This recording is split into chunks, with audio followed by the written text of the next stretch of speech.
গর্ভে সন্তান থাকা অবস্থায় কি কি আমল করলে সন্তান নেককার হয়।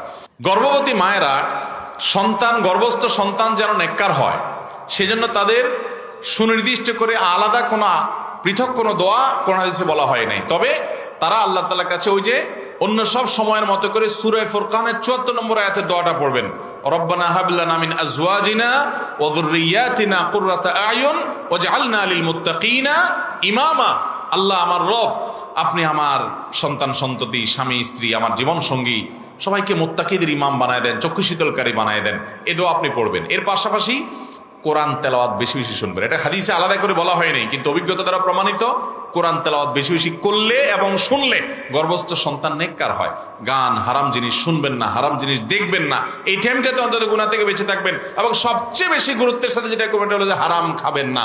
অন্য সময় তো নাই, এই টাইমে বেশি করে আরো হারাম ভক্ষণ করবেন না। তাহলে ওটা হারাম থেকে গঠিত হবে। এটা খুব ভয়াবহ একটা বিষয়।